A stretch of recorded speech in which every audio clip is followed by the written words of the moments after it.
crews complained of constantly being held up in the dust by slower traffic, and among them were Ford Racing's Chris Visser and Jaapie Badenhorst.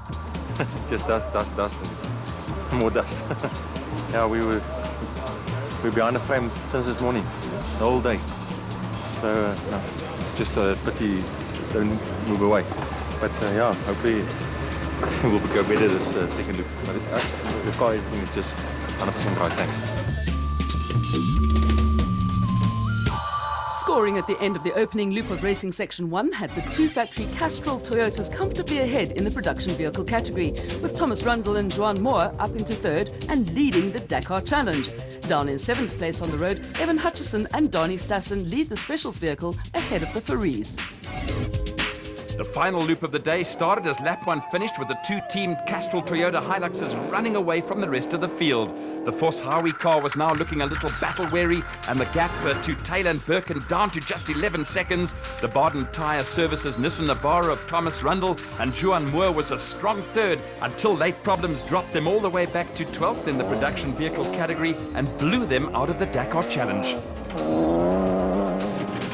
The Rundle-Moore misfortunes lifted the impressive Christian de Plooy and Henk Janssen van Vuren back into third amongst the production vehicles and would give them the overnight lead in the Dakar Challenge. The RFS BMW pair were worried about a clutch-cum-gearbox problem and were losing a little ground to a hard-charging Hugo de Bruyn and Henry Hugo, who had now totally modified both front corners on the My Karen XL Toyota Hilux.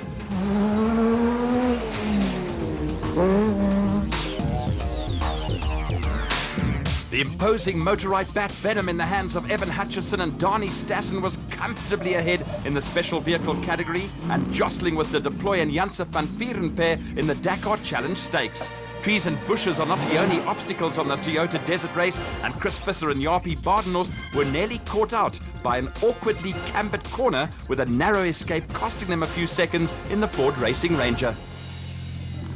The big movers on the day were Johan van Staden and Mike Lawrenson, who took the Atlas Copco bat from 9th to 2nd in the special vehicle category and moved into contention in the Dakar Challenge. An impressive performance by Quinton Sulvalt in his first season as driver took him and Father Kelly into third amongst the specials in the Elegant Fuel bat. They were being chased by Nick and Ryan Harper and Lars Woolridge and Ward Huxtable, but up ahead the demise of Hannes Robler and Henny Testega would send Botswana into mourning. Ja, ons het moeilikheid met die diff man, is bout het afgebreek en toe die diff nou omgeswaai en ons probeer nou ding net terugkry om tot by die DSP te kom. Die tyres skier en alles hierso, maar ek dink is nie so verby met ons. A steady run in the Matthew Smith fuel misfortune left Richard Fuller and Dennis Murphy in control of Class P in the Regent Racing Bat. Brothers Lawrence and Gerard du Plessis were making good progress in a Zarco and being chased by Dion Fenter and Ian Palmer in the 4x4 Mega World Toyota Hilux. Behind them there was another workmanlike display from Terence Marsh, who was sharing driving duties with Mike Whitehouse in the Regent Racing Navara. A good scrap had also developed between Pikkie Labuschagne and Rikus Erasmus and Jannie Visser and Yorks Leroux, who were locked in battle. Another workmanlike performance took Naeem Musaji and Raihan Bodhanya in the Auto City Porter into the top 8 amongst the specials, but it was not all plain sailing for the Limpopo crew, who found the necessary sponsorship to go racing only days before the event.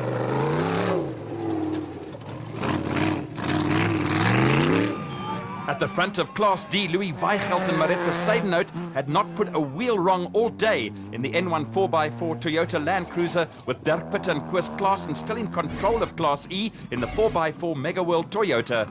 Meanwhile, up at the finish, the Castrol Toyota Hiluxes were putting the final touches to an impressive display of dominance, with Duncan Vos and Rob Howie leading home Anthony Taylor and Chris Birkin by a mere 11 seconds. They were followed by the impressive Christian de Plooy and Henk Janssen van Vuren in the RFS BMW X3.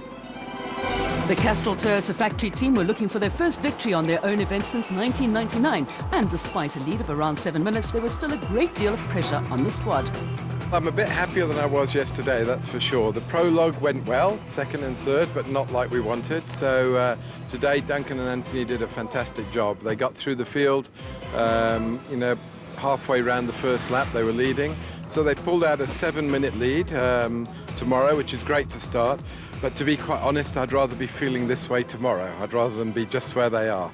A lot of pressure on us to win our own desert race. Toyota really want this, and be great for Castrol and all of our sponsors as well. Final results saw Team Castrol Toyota in a position of strength with Christian de Plooy, Henk Janse van Vuren leading the Dakar Challenge.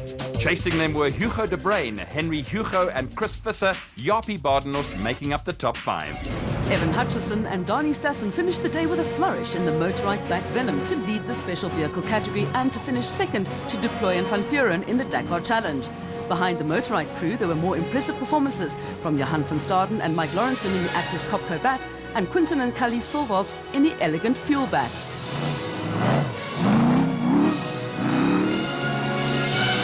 Not for nothing is the Toyota 1000 Desert Race acknowledged as the toughest race on the ABSA calendar. Johan van Staden provides the confirmation. This morning we thought it was going to be difficult, but we never realized that we're going to be stuck in the dust for 300 kilometers. The first 300 k's was the most tiring episode that I've ever experienced because you're physically stuck. The pace is set by the guy in front of you. If you break through, you're lucky. So we managed to pass 1 or 2 cars in the first loop. We got stuck behind Neil Woolridge up to the DSP. And when we went out, I said to Mike, we have to break through. And another 100 k's in, we managed to break through. And we started overtaking from there onwards and got a clear route the last 90 k's back home. We made up some good time and we finished up second in class. Evan Hutchison and Donnie Stassen held a comfortable 6.5-minute lead over Dakar Challenge rivals Johan van Staden and Mike Lawrenson, with the Silvalts completing the top 3. Fuller and Murphy led Class P from a solid 5th position.